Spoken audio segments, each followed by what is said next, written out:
Hey guys, and welcome back to the breakdown. Okay, so the BI breakdown. Today I have with me none other than Mr. Dominique Henderson, and I'm super excited to talk to him. He is a certified financial planner, and of course, we surround this channel and this show talking about financial education.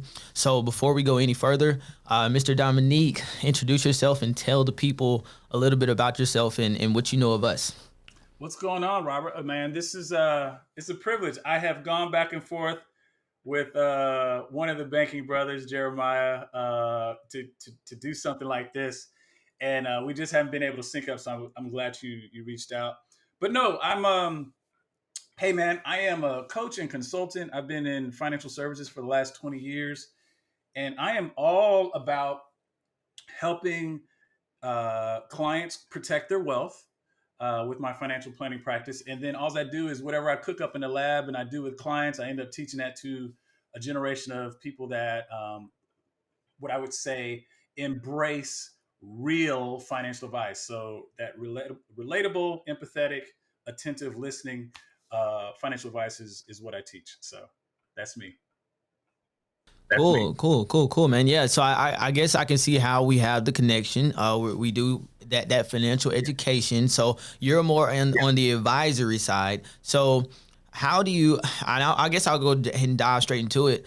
Mr. Henderson, how do you feel about the infinite banking concept? How do you feel about infinite banking? What do you think about it as a certified financial planner? The concept I love. To be honest, I didn't know about it a year ago. Like I had heard some things and I hadn't fully went into it. But I mean, from a financial literacy slash education standpoint, I think this should be taught in schools. That's a whole nother podcast is probably as to why that will never happen. But at the end of the day, I believe that this has the potential to free people financially if properly understood and employed. So those are Yeah, my yeah, thoughts. great, dude. And that's super important what you said, if properly understood. And I think that's what we try to do the most is we try to keep it simple. The banking bros, the cash compound, and of course me being a part of that as the better investor.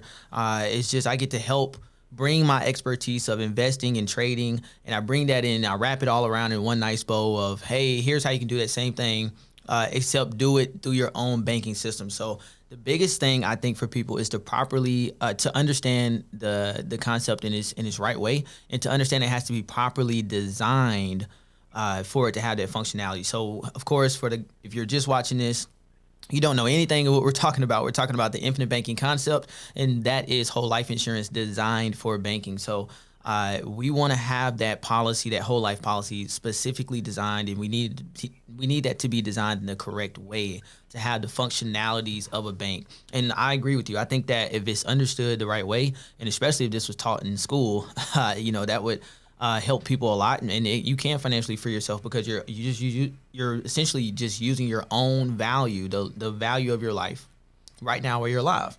And most people, because they don't understand that, they have a bad or negative connotation or thought process when it comes to insurance. You're a certified financial planner, so I know you're not just telling people about the infinite banking concept or introducing them to this. You're telling them about a wide variety of things. And coming from that point of view, I know, like I said, I think it's because people don't have the right education. They feel they have a bad taste in their mouth about certain things and certain products. How do you feel, and do you see some of those same things, whether it's infinite banking or something else? Yeah, I mean, so the definition of abuse is misuse of anything beyond its intended purpose, right? So you think about a bridge, like we all drive. I guess most of us drive. Here in Texas, we drive, and if I'm driving across a bridge that was not properly designed, uh, there may be some trouble eventually. Hopefully, it's not while I'm going across the bridge, but I think everybody can appreciate that when a bridge is designed by constructional and mechanical engineers and all the people that go into that, that everybody plays their part about how much weight the bridge can hold, if there's adverse weather from Mother Nature, all kinds of stuff. But if all those inputs don't go into the proper designing of that bridge, it's not safe to drive on it. very much the same way with infinite banking concept. Like, so if you're, if your second cousin removed comes to you at Thanksgiving and is talking about, I'm a financial advisor now, and I just learned all this stuff about, whole life policies, and you need to have one, but they know nothing about infinite banking. When you take your policy that you bought from your cousin and you try to apply these concepts, it wasn't properly designed, so you can't expect the same results. You can't expect the same results, and so you might have a bad taste in your mouth. Yeah, yeah, yeah. You might have a bad taste in your mouth, and maybe you should be mad at your cousin, but you shouldn't be mad at insurance. So I think that's what I see a lot of people doing is they superimpose their experiences from the past on things that they don't know a lot about. And see, I was part of, like, I tell myself I used to be like that. I used to, I heard people like Dave Ramsey and Susie Orman with about term, buy term and invest the difference. And then I started having higher net worth clients where that didn't always apply. And so they were asking for more sophisticated methods. And just to parenthetically here, you know, most of the things I deal with around my practice are protecting your wealth. And one way to do that, by far, probably the biggest price tag you're going to have in your life, is taxes. And so if you can minimize the amount of taxes you're going to pay from, your first working year until you die, because it goes beyond when you're just working. You pay taxes after you stop working, just so people know. You'll even pay them when you die. Yeah. So if you want to minimize that, then you need vehicles. And I think infinite banking is actually, as the concept, becoming your own bank is one of those ways to do that. But again, going back to what you said, a lot of people take what they've experienced before and they say, "Oh, I know a little bit about this." And if you don't know enough about it, what ends up happening is you can very much limit the opportunities that you have in when it comes to something like this. That's really powerful, and it's crazy too because I'm asking you specific questions and it's in my mind I'm like, he keeps coming back to the infinite banking concept, and for him to be a certified financial planner, this must be pretty good because and this must Well, I mean, so it's the proof is in the pudding, right? So there's this quote that I like to say is, the greatest enemy of knowledge is not ignorance, it's the illusion of knowledge. So like a lot of people, even in my space, they think they know something, but they don't really know. Where did you pick that up from, if you don't mind me asking? Do you know where you got that It's from? Daniel Borstein. That's Daniel Borstein. Daniel Borstein. Boorstein. That's Yeah. A lot of people, they think they know something. And like, so I'll just continue to tell them myself. So last summer, I listened to this book. It was just on my book list. I think somebody recommended it. I can't remember. Maybe I was listening to a podcast. But the point is I listened to it twice in a weekend. And I was like, why haven't I learned about this? I've been in the financial services industry for 20 years.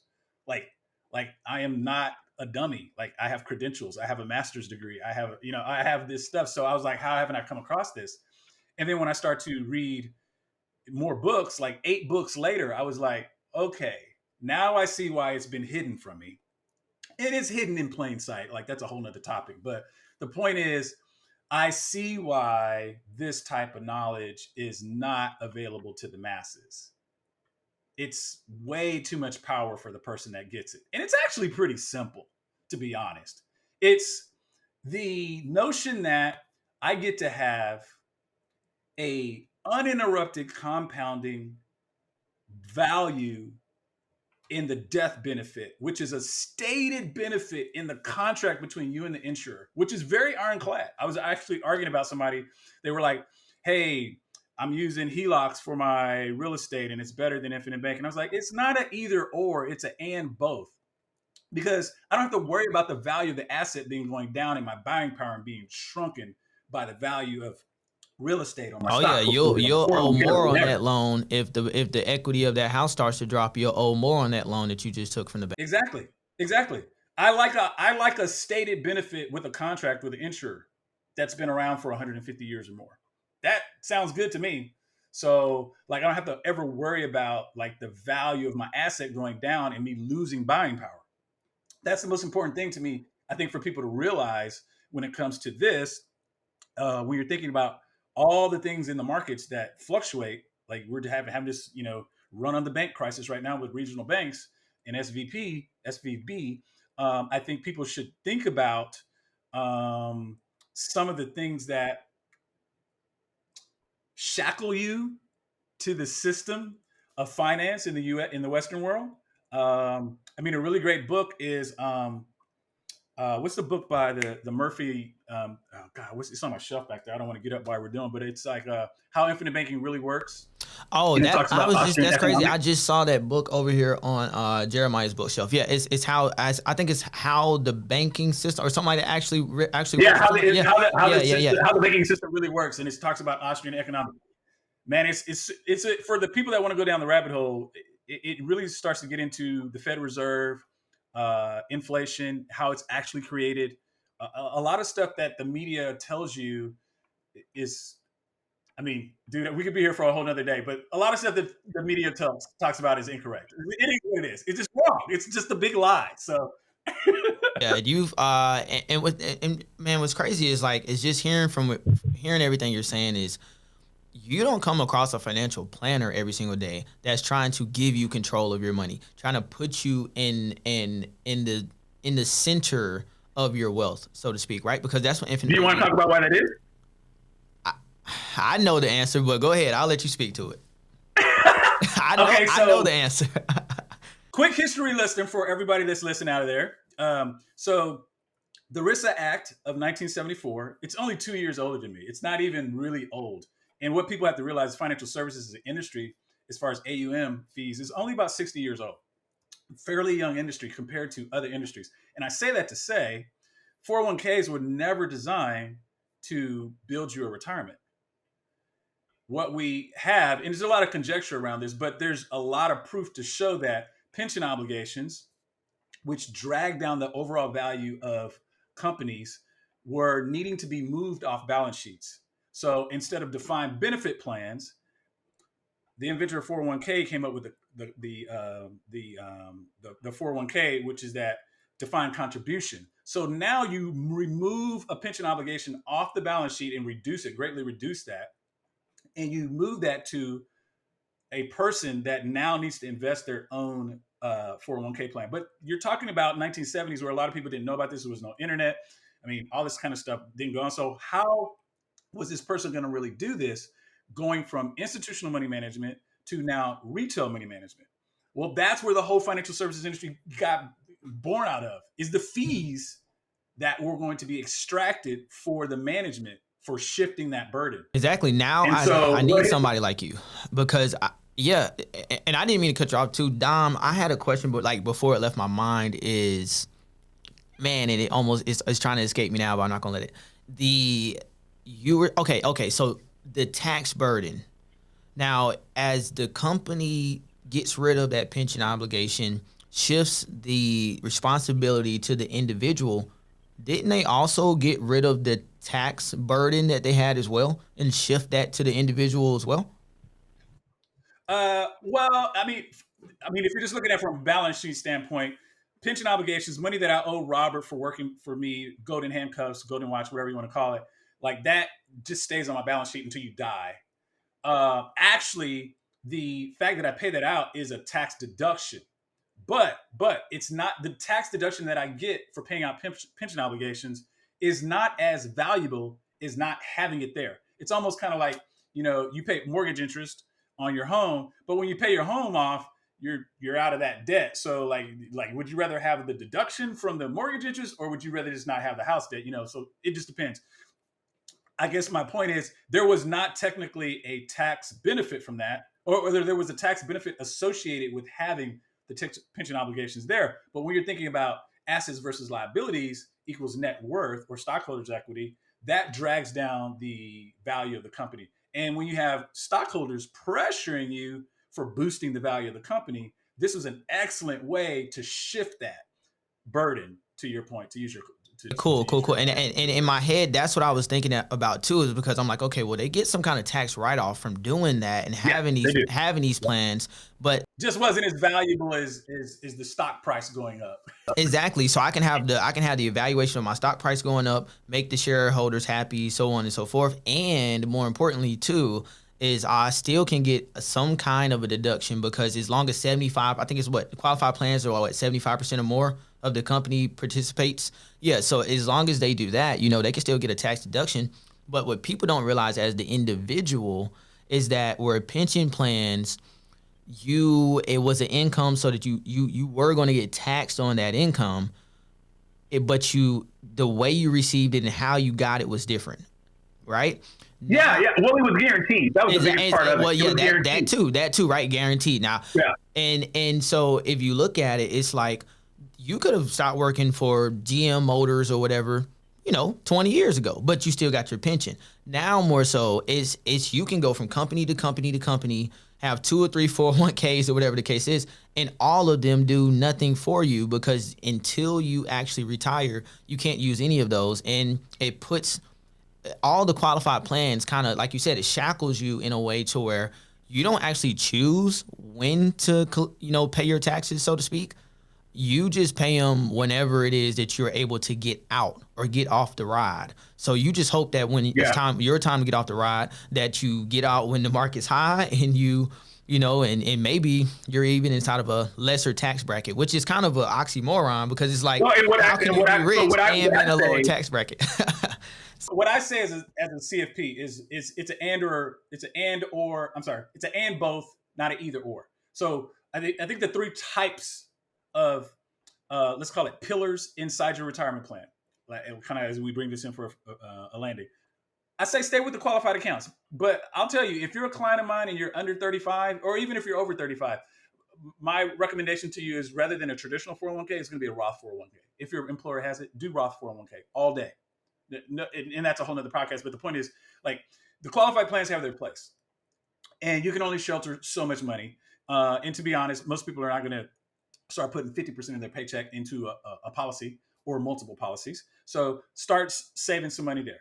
The other thing you should have is a on-demand deposit account, like at a credit union or a bank or something like that, because you're gonna have to need access to your fund. You might not look like the Fed and all this other kind of stuff, but for the most part, we're gonna all go need dollars to purchase stuff. Like one day we might be going around with Bitcoin or cryptocurrency to pay stuff, but for now we're using dollars. Yeah, we're using dollars. So that's the second kind of account. Then you need, and I'll throw into that bucket also. You need brokerage accounts. So I know those two can both, or at least the first 401k can double as a brokerage account, but you need brokerage access to markets so you can invest in assets that go up. You're talking about being able to take advantage, have liquidity ready to deploy to take advantage of the ups and downs and the swings within the market. Yep. I got you 100%. Yep. And then the last one you need is, in my personal opinion, everybody needs their own personal bank. You need an IBC account. You need a policy that you can go get money out of that for a fact it will be there at a compounding rate of value, uninterrupted. And that's, to me, is like I'll end with this, man. People don't earn average returns. They earn actual returns. That was my biggest aha.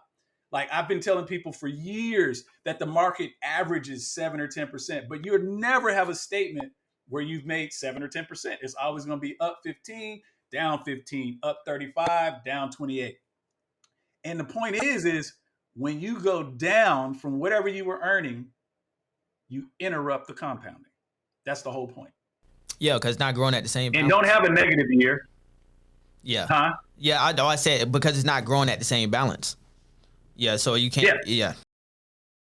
To me, there's a room for market exposure inside your portfolio. Absolutely. But there's a portion of my money in my portfolio that will never have market exposure because I want it as a super savings account, if you will. And if you wanted to, you could also leverage the policy to make some of those market gains if you wanted to. Yeah. So absolutely. Yeah. Absolutely. Well, Dom, man, I know you had to hop off right now, actually. So I appreciate your time, dude, and I'm sure the viewers. Yeah, man, I'm happy to come back. Yeah, I think we can talk about a lot of stuff. You do. We in my head, I'm like, I got about 3 different things I want to talk to him about. So yeah. Yeah, because he hit it on the head right there. I like that. Yeah. So, dude, I'm super excited to talk to you again. I know you got some things going on. But Dom, I appreciate you coming on. #1 certified financial planner that actually is telling people about infinite banking. This is crazy, mind blower. So guys, if you're seeing this, make sure you do subscribe to the channel, leave a like, follow, and also too, there'll be some links in the descriptions. Dom, make sure you send over a link for you as well. Because like I said, you do more than just what we do, and you're talking about a lot more stuff. People might have some of those more personal financial questions, and if I can get them over to you because you can better answer that question, I want to send them your way, man. So shoot me a link, and guys, so make sure you definitely, like I said, subscribe to the channel. When we get to that 100 subscriber mark on YouTube, we got the new YouTube channel. It will be $100 giveaway, and like I said before, links will be inside the description. So Dom, I appreciate you so much for being on, and I'll catch you in the next one, man.